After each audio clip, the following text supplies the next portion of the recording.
This is a 90s handheld video game console that nobody's ever heard of, and yet it had the potential to be a serious competitor to the Game Boy. It's a TigerGame.com, and I actually bought one of these at Toys R Us when it came out in 1997.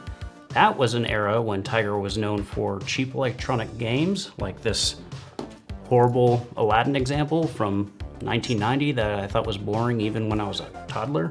When it was first announced, the Game.com generated a fair amount of buzz thanks to a handful of pretty nifty features.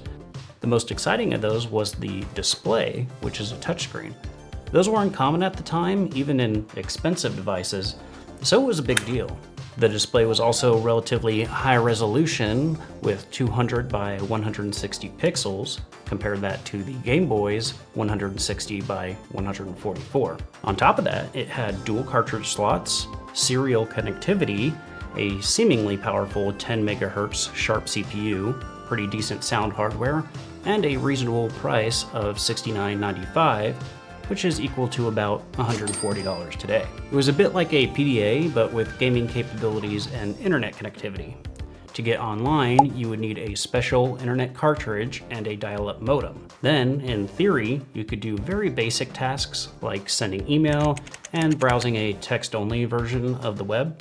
But the TigerGame.com was a massive flop, ultimately selling fewer than 300,000 units. The reasons for its failure include poor marketing, an extremely limited game catalog, and somewhat ironically, a really terrible screen. That highly touted touchscreen turned out to be a complete disaster. The unit I'm showing here has a faulty screen, which is common for these today, but they weren't much better when new. The refresh rate was abysmal, and even with contrast adjustment, it was difficult to see. There wasn't any backlight, and the resistive touch panel only had a 12 by 10 grid, so it wasn't exactly sensitive. But the biggest problem was the game selection, which was a bit of a chicken and egg scenario. Nobody bought the thing, so developers didn't make games, and so nobody bought the thing. Now, almost 3 decades later, the world has forgotten the TigerGame.com. It doesn't have its own cult following like the Atari Lynx, Sega Game Gear, and Neo Geo Pocket. It doesn't have any exclusive games that people are clamoring to play, and it isn't very collectible.